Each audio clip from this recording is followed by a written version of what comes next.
And finally it is here. ജനുവരി 22 വരേണ്ട notification വന്നിരിക്കുന്നത് ഫെബ്രുവരി 4. കഴിഞ്ഞ വർഷങ്ങളിലൊക്കെ UPSC ഒരു കലണ്ടർ ഐഡന്റിഫൈ ചെയ്ത് കഴിഞ്ഞാൽ കൃത്യം അതേ ഡേറ്റിൽ തന്നെ UPSCയുടെ പ്രിലിംസിന്റെയും മെയിൻസിന്റെയും ഒക്കെ എക്സാമിനേഷൻസ് നോട്ടിഫിക്കേഷൻസ് കൃത്യമായിട്ട് നടത്താറുള്ള UPSC. ഇത്തവണ എന്തുകൊണ്ടാണ് നോട്ടിഫിക്കേഷൻ ഇറക്കിയതിൽ വൈകിയത്? ജനുവരി 22 നോട്ടിഫിക്കേഷൻ വരുമെന്ന് എക്സ്പെക്ട് ചെയ്ത നമുക്ക് നോട്ടിഫിക്കേഷൻ കിട്ടുന്നത് ഫെബ്രുവരി 4. അപ്പോൾ തന്നെ ഈ നോട്ടിഫിക്കേഷൻ വൈകിയപ്പോൾ തന്നെ നമ്മൾ എല്ലാവരും തന്നെ ഒബ്സർവ് ചെയ്തൊരു കാര്യമാണ്, മേജർ ചേഞ്ചസ് എന്തെങ്കിലുമൊക്കെ വരാൻ സാധ്യതയുണ്ടെന്ന്. കേഡർ പോളിസിയിൽ ഒരു ഫണ്ടമെന്റൽ ചേഞ്ചസ് ഇൻട്രൊഡ്യൂസ് ചെയ്തുകൊണ്ട് തന്നെ ഒരു ആ ചേഞ്ച് UPSC ഓൾറെഡി അനൗൺസ് ചെയ്ത് കഴിഞ്ഞപ്പോഴത്തേക്കും വി വർ തിങ്കിങ് ദാറ്റ് ഇതായിരിക്കുമല്ലേ പ്രധാന ചേഞ്ച്. തീർന്നില്ല, UPSC നോട്ടിഫിക്കേഷൻ കൊണ്ടുവന്നപ്പോഴത്തേക്കും മേജർ ആയിട്ടുള്ള 1-2 അഡീഷണൽ ചേഞ്ചസും കൂടെ UPSC കൊണ്ടുവന്നിട്ടുണ്ട്. എന്താണ് നോട്ടിഫിക്കേഷനിൽ പറഞ്ഞിട്ടുള്ള പ്രധാനപ്പെട്ട മാറ്റങ്ങൾ? ആപ്ലിക്കേഷൻ അപ്ലൈ ചെയ്യുന്ന ഒരു കുട്ടി എന്തൊക്കെ കാര്യങ്ങളാണ് ശ്രദ്ധിക്കേണ്ടത്? മാത്രമല്ല റിപ്പീറ്റഡ് ആപ്ലിക്കൻസിനെ സംബന്ധിച്ചിടത്തോളം UPSC എന്തൊക്കെ ഇൻസ്ട്രക്ഷൻസ് ആണ് മുന്നോട്ട് വെച്ചിരിക്കുന്നത്? So let's look into that. ഇപ്പൊ ഞാൻ നേരത്തെ പറഞ്ഞതുപോലെ ജനുവരി 22 നോട്ടിഫിക്കേഷൻ വരുമെന്നായിരുന്നു നമ്മൾ എക്സ്പെക്ട് ചെയ്തിരുന്നത്. അതുപോലെ തന്നെ ഫെബ്രുവരി 11 ലാസ്റ്റ് ഡേറ്റ് ഓഫ് ആപ്ലിക്കേഷൻ ആയിട്ടായിരുന്നു UPSC ഒബ്സർവ് ചെയ്തിരുന്നത്. അത് മാറി ആക്ച്വൽ നോട്ടിഫിക്കേഷൻ വന്നത് ഫെബ്രുവരി 4 ഫെബ്രുവരി 4 നോട്ടിഫിക്കേഷൻ വരുമ്പോഴത്തേക്കും ആ നോട്ടിഫിക്കേഷനിലുള്ള പ്രധാനപ്പെട്ട ചേഞ്ചസ് എന്തൊക്കെയാണ്? ഒന്നാമത്തെ ചേഞ്ച് നമ്മൾ നോക്കുമ്പോൾ ടോട്ടൽ വേക്കൻസീസ് എന്ന് പറയുന്നത് 933 സീറ്റ്സ് ആണ് വേക്കൻസി ഉള്ളത്. അത് ഒബ്വിയസ്ലി എല്ലാ വർഷങ്ങളിലും വേക്കൻസി എന്ത് ചെയ്യുന്നുണ്ടാവും, മാറ്റങ്ങൾ വരുന്നുണ്ടായിരിക്കും. ഇത്തവണ UPSC കൊണ്ടുവന്നിരിക്കുന്ന പ്രധാനപ്പെട്ട ഒരു കാര്യം എന്ന് പറയുന്നത് URN എന്ന് UPSC ഐഡന്റിഫൈ ചെയ്യുന്ന യൂണിവേഴ്സൽ രജിസ്റ്റർ നമ്പർ എന്ന് പറയുന്ന സംവിധാനമാണ്. UPSC ഒരു യൂണിവേഴ്സൽ രജിസ്റ്റർ നമ്പറും അതുപോലെ തന്നെ ഒരു കോമൺ ആപ്ലിക്കേഷൻ ഫോമും ഇൻട്രൊഡ്യൂസ് ചെയ്തിട്ടുണ്ട്. എല്ലാ പരീക്ഷയ്ക്കും UPSC നടത്തുന്ന എല്ലാ പരീക്ഷയ്ക്കും നിങ്ങൾക്ക് ഒരു യൂണിവേഴ്സൽ രജിസ്റ്റർ നമ്പർ ഉണ്ടായിരിക്കും. അതൊരു 1 ടൈം രജിസ്ട്രേഷനിൽ കൂടി നിങ്ങൾക്ക് അറ്റൈൻ ചെയ്യുന്നതാണ്. ഇതുപോലെ തന്നെ ഈ പരീക്ഷകൾക്ക് വേണ്ടി വരുന്ന ഒരു കോമൺ ആപ്ലിക്കേഷൻ ഫോംസും ഉണ്ടാവും. പിന്നെ എക്സാം സ്പെസിഫിക് ആയിട്ട് ഒരു മോഡ്യൂൾ കൂടി നിങ്ങൾ ഫില്ല് ചെയ്യേണ്ടതായിട്ടുണ്ടാവും. ഈ യൂണിവേഴ്സൽ രജിസ്റ്റർ നമ്പറിന്റെ ഒരു ഇൻട്രൊഡക്ഷനും അതൊരിക്കലും ചേഞ്ച് ചെയ്യാൻ പറ്റത്തില്ല, അതൊരിക്കൽ 1 ടൈം മാത്രമേ ചേഞ്ച് ചെയ്യാൻ പറ്റത്തുള്ളൂ ലൈഫ് ടൈമിൽ എന്നുള്ളൊരു കണ്ടീഷനോട് കൂടിയാണ് UPSC കൊണ്ടുവന്നിരിക്കുന്നത്. നിങ്ങൾ URN നിങ്ങൾ സബ്മിറ്റ് ചെയ്ത് കഴിഞ്ഞ് കഴിഞ്ഞാൽ അതിന്റെ പുറത്ത് കറക്ഷൻസോ മോഡിഫിക്കേഷൻസോ ഒന്നും തന്നെ UPSC എന്ത് ചെയ്യുന്നില്ല, അലോ ചെയ്യുന്നില്ല. കഴിഞ്ഞ വർഷങ്ങളിൽ നമ്മൾ OTR സിസ്റ്റം ഉണ്ടായിരുന്ന സമയത്ത് ഒരു 7 ഡേ മോഡിഫിക്കേഷൻസ് വിൻഡോ ഒക്കെ ഓപ്പൺ ചെയ്ത് തന്നിട്ടുണ്ടായിരുന്നു.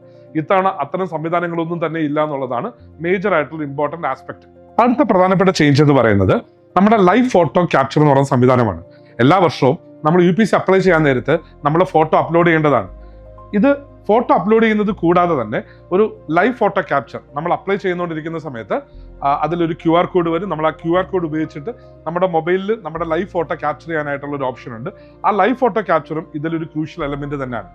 അതുപോലെ തന്നെ സാധാരണഗതിയിൽ സിഗ്നേച്ചർ അപ്ലോഡ് ചെയ്യാനുള്ള പ്രൊവിഷൻസ് ഉണ്ടായിരുന്നു. മുമ്പ് ഒരു സിംഗിൾ സിഗ്നേച്ചർ വൈറ്റ് ഷീറ്റ് പേപ്പറിൽ നമ്മൾ എടുത്തിട്ടാണ് അപ്ലോഡ് ചെയ്യുന്നതെങ്കിൽ ഇത്തവണ 3 സിഗ്നേച്ചർ സൈമൾട്ടേനിയസ്ലി താഴെ ഇട്ട് അതാണ് നമ്മൾ അപ്ലോഡ് ചെയ്യേണ്ടത്.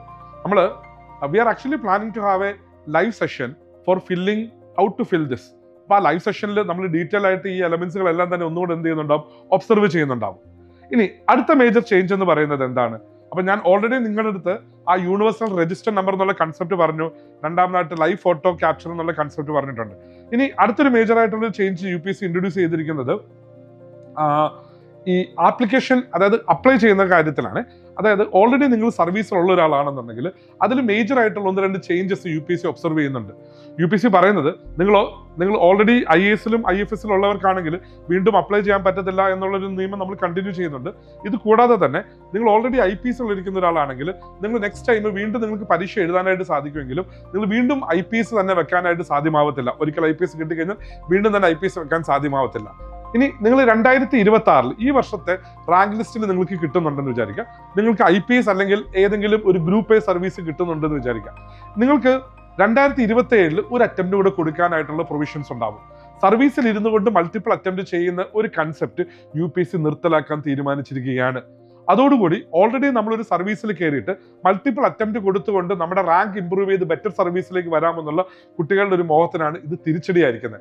പക്ഷെ at the same time UPSC existing rank list വീണ്ടും റീവൈറ്റലൈസ് ചെയ്ത് അതിൽ നിന്ന് അപ്ഗ്രേഡ് ചെയ്യുന്നതിന് പകരം പുതിയ കുട്ടികൾക്കുള്ള ഓപ്പർച്യൂണിറ്റി ഇൻക്രീസും കൂടെ ചെയ്യുകയാണ്. ഇതൊരു മേജർ റെവല്യൂഷണറി ചേഞ്ച് ആണ്.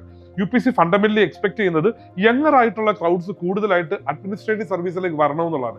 ഈ ഉദ്ദേശത്തോടു കൂടി തന്നെയാണ് ഓൾറെഡി സർവീസിൽ ഇരിക്കുന്നവർക്ക് മൾട്ടിപ്പിൾ അറ്റംപ്റ്റ് കൊടുക്കുന്നതിൽ റെസ്ട്രിക്ഷൻസ് കൊണ്ടുവന്നിട്ടുള്ള ഈ UPSCയുടെ ഈ ഒരു മേജർ ചേഞ്ച് എന്ന് പറയുന്നത്. ഇത് കൂടാതെ ഇത്തവണ UPSC QR റെപ്പ് എന്ന് പറഞ്ഞ് അല്ലെങ്കിൽ question paper representation QP rep എന്ന് പറഞ്ഞൊരു വിൻഡോ എന്ത് ചെയ്യുന്നുണ്ട്, ഇൻട്രൊഡ്യൂസ് ചെയ്യുന്നുണ്ട്.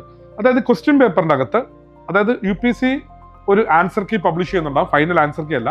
ആ ആൻസർ കീയിൽ നിങ്ങൾക്ക് എന്തെങ്കിലും കൺസേൺസോ കാര്യങ്ങളോ ഉണ്ടെന്നുണ്ടെങ്കിൽ എക്സാമിനേഷൻ കഴിഞ്ഞിട്ട് 3rd ഡേ മുതൽ 7th ഡേ വരെയുള്ള പീരീഡിൽ ഈ 5 ഡേയ്സിൽ വിൻഡോ ഓപ്പൺ ആയിരിക്കും. ആ വിൻഡോയുടെ സമയത്ത് നിങ്ങൾക്ക് ഓൺലൈനായിട്ട് നിങ്ങളുടെ ആൻസേഴ്സ്, അതായത് UPSC തന്നിരിക്കുന്ന ആൻസർ കീയിലുള്ള നിങ്ങളുടെ കൺസേൺസ് റേസ് ചെയ്യാനായിട്ടുള്ള ഓപ്ഷൻസ് ഉണ്ട്. ഓൾറെഡി പരീക്ഷ അപ്ലൈ ചെയ്ത കുട്ടികൾക്ക് മാത്രമാണ് ഇത് പോസിബിൾ ആവുന്നത്. അതല്ലാതെ നിങ്ങളുടെ മെന്റേഴ്സിനോ നിങ്ങളുടെ ഫാക്കൽറ്റീസിനോ ഒന്നും ഇത് എന്ത് ചെയ്യാൻ ഇങ്ങനൊരു റെപ്രസെന്റേഷൻ കൊടുക്കാൻ സാധ്യമാവത്തില്ല എന്നുള്ളതാണ് ഫാക്ട്. ഇത് കൂടാതെ തന്നെ സ്ക്രൈബിനെ ചേഞ്ച് ചെയ്യാനായിട്ടുള്ള ഓപ്ഷൻസ് എക്സാമിന് 7 ഡേയ്സ് മുമ്പ്, ആക്ച്വൽ എക്സാമിനേഷന് 7 ഡേയ്സ് മുമ്പ് വരെ സ്ക്രൈബിനെ ചേഞ്ച് ചെയ്യാനുള്ള ഓപ്ഷൻസ് എന്ത് ചെയ്യുന്നുണ്ട്, UPSC എൻഷുർ ചെയ്ത് തരുന്നുണ്ട്. ഇനി 2-3 വർഷങ്ങളിലായിട്ട് UPSC ഇൻട്രൊഡ്യൂസ് ചെയ്തൊരു കൺസെപ്റ്റാണ് പ്രതിഭ സേതു എന്ന് പറയുന്നത്. നോട്ടിഫിക്കേഷനിൽ പ്രഭിത എന്നാണ് കൊടുത്തിരിക്കുന്നത്, പക്ഷേ actually it is Pratibha Setu portal എന്ന് പറയുന്നത്. അതായത് നിങ്ങൾ ഫൈനൽ UPSCയുടെ പേഴ്സണാലിറ്റി ടെസ്റ്റിൽ എത്തുകയും പക്ഷെ എന്നാൽ ഫൈനൽ റാങ്ക് ലിസ്റ്റിലേക്ക് വരാതിരിക്കുകയും ചെയ്തു കഴിഞ്ഞാൽ നിങ്ങളുടെ പ്രൊവിഷൻസ് UPSC പ്രൈവറ്റ് കമ്പനികൾക്കും അതുപോലെ തന്നെ പബ്ലിക് മറ്റ് സ്ഥാപനങ്ങൾക്കും ഒക്കെ കൊടുക്കുകയും അവരുടെ റിക്രൂട്ട്മെന്റ് ഈ പ്രതിഭ സേതു പോർട്ടൽ കൂടി നടത്തുകയും ചെയ്യുന്നുണ്ട്. അപ്പൊ ഇങ്ങനെ നിങ്ങളെ പ്രതിഭ സേതു പോർട്ടൽ വഴി UPSC അല്ലാതെ മറ്റ് ജോലികൾക്ക് കൺസിഡർ ചെയ്യണമെന്നുണ്ടെങ്കിൽ അതിനുള്ള കൺസെന്റ് നിങ്ങൾ ഇതിന്റെ ആദ്യം തന്നെ കൊടുക്കേണ്ടതായിട്ടുണ്ട്. അതും ഇത്തവണ ഈ എക്സാമിനേഷൻ സ്റ്റേജിൽ തന്നെ ആ കൺസെന്റ് കൊടുക്കേണ്ടതും ഇത്തവണ എന്ത് ചെയ്യുന്നുണ്ട്, UPSC ഇൻട്രൊഡ്യൂസ് ചെയ്തിട്ടുള്ള കാര്യം തന്നെയാണ്. ഇത് കൂടാതെ UPSC ഒരു ഹെൽപ്പ് ഡെസ്ക് കൊണ്ടുവന്നിട്ടുണ്ട്. അതായത് ആ ഹെൽപ്പ് ഡെസ്കിന്റെ നമ്പറും അതിന് ഇമെയിൽ ID ഞാനിവിടെ താഴെ കൊടുക്കുന്നുണ്ട്.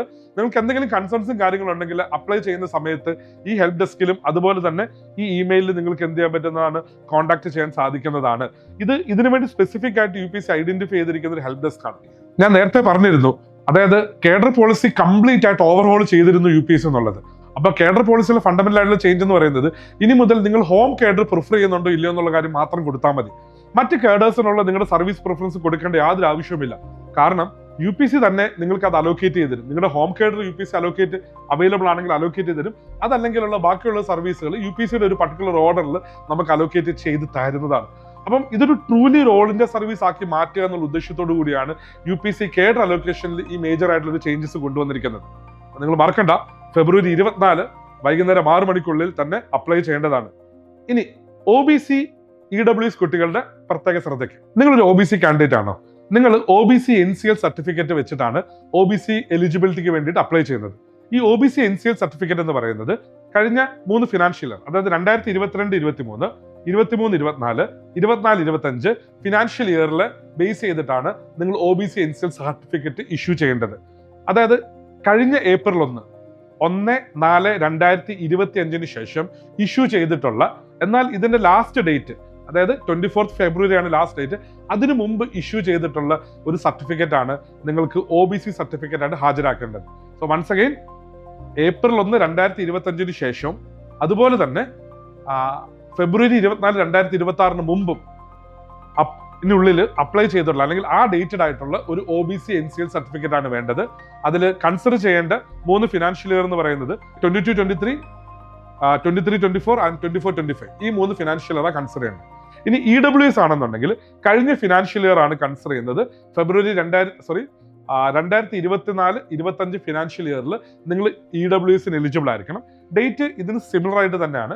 അതായത് കഴിഞ്ഞ ഫിനാൻഷ്യൽ ഇയർ, അത് 1-4-2025 ശേഷം ഈ എക്സാമിനേഷന്റെ ആപ്ലിക്കേഷൻ ഫോമിന്റെ ലാസ്റ്റ് ഡേറ്റ് ആയിട്ടുള്ള February 24 മുമ്പായിട്ടും നിങ്ങൾ EWS സർട്ടിഫിക്കറ്റിന്റെ ഡേറ്റ് ആ ഡേറ്റിലായിരിക്കണം കിട്ടേണ്ടത്. അപ്പം വീണ്ടും ശ്രദ്ധിക്കുക, OBC സർട്ടിഫിക്കറ്റിന്റെ ഇയർ ഞാൻ പറഞ്ഞിട്ടുണ്ട്, അതുപോലെ തന്നെ ഏത് ഡേറ്റിലാണ് കിട്ടേണ്ടതെന്ന് പറഞ്ഞിട്ടുണ്ട്. EWSനും ഇതേ സെയിം ഡയമെൻഷൻ ഞാൻ ഒബ്സർവ് ചെയ്തിട്ടുണ്ട്. ഇത് രണ്ടും നിങ്ങൾ പ്രത്യേകം ശ്രദ്ധിക്കുക. നിങ്ങളുടെ ആപ്ലിക്കേഷൻ ഫോമിന്റെ ലാസ്റ്റ് ഡേറ്റിന് മുമ്പുള്ള ഒരു ഡേറ്റ് വെച്ചിട്ടായിരിക്കണം നിങ്ങളുടെ OBC സർട്ടിഫിക്കറ്റും അതുപോലെ തന്നെ EWS സർട്ടിഫിക്കറ്റും വേണ്ടത്. പക്ഷേ അത് സ്റ്റാർട്ട് ചെയ്യുന്നത് April 1, 2020 ശേഷമായിരിക്കണം. ഈ കറന്റ് റണ്ണിംഗ് ഫിനാൻഷ്യൽ ഇയറിലെ ഡേറ്റിലായിരിക്കണം അത് ഉണ്ടാവേണ്ടത്. ഓക്കെ, അപ്പം once again I just want to consolidate the major changes. ഒരു URN എന്ന് പറയുന്ന ഒരു യൂണിവേഴ്സൽ രജിസ്റ്റർ നമ്പറിലുള്ള കൺസെപ്റ്റ് കൊണ്ടുവന്നിട്ടുണ്ട്. പിന്നെ ഡീറ്റെയിൽ ആപ്ലിക്കേഷൻ ഫോം ഫില്ല് ചെയ്യേണ്ടതിനുള്ള ഇൻഫർമേഷൻ അതിൽ തന്നിട്ടുണ്ട്. അപ്പോൾ URN ആണ് ആദ്യത്തെ ഒരു മേജർ ചേഞ്ചസ്. രണ്ടാമത്തെ മേജർ ചേഞ്ചസ് എന്ന് പറയുന്നത് നമ്പർ ഓഫ് സീറ്റ്സിന്റെ കാര്യം ഞാൻ ഓൾറെഡി പറഞ്ഞു. പിന്നെ പ്രധാനമായിട്ടും ചേഞ്ചസ് സംഭവിച്ചിരിക്കുന്നത് ഓൾറെഡി സർവീസുള്ള കുട്ടികൾക്ക് വീണ്ടും അപ്ലൈ ചെയ്യുന്നതുമായിട്ട് ബന്ധപ്പെട്ടിട്ടുള്ളതാണ്.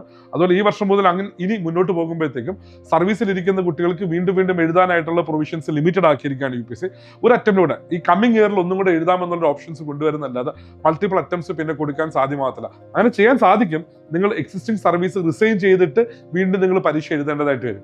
UPSC ഫണ്ടമെന്റലി ഉദ്ദേശിക്കുന്നത് വളരെ യങ് ആയിട്ടുള്ള എനർജറ്റിക് ആയിട്ടുള്ള ഒരു ക്രൗഡിനെ സിവിൽ സർവീസിലേക്ക് വീണ്ടും കൊണ്ടുവരിക എന്നുള്ള ഉദ്ദേശത്തോടു കൂടിയാണ് പുതിയ കുട്ടികളെ, അതായത് ഓൾറെഡി സർവീസിൽ ഇരിക്കുന്നല്ല, പുതിയ കുട്ടികളെ റാങ്ക് ലിസ്റ്റിലേക്കും അതുവഴി സർവീസിലേക്ക് ഇൻട്രൊഡ്യൂസ് ചെയ്യുക എന്നുള്ളതാണ് UPSC റെവല്യൂഷണറി ചേഞ്ച് കൊണ്ട് ഉദ്ദേശിക്കുന്നത്.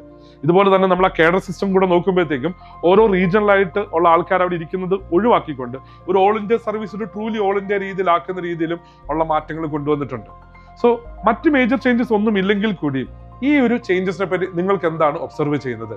What do you think about it? അത് ഞങ്ങളുടെ ചാനലിലെ കമന്റ്സിൽ നിങ്ങൾ അത് പ്രൊവൈഡ് ചെയ്യും. Okay, let's look into that. All the best.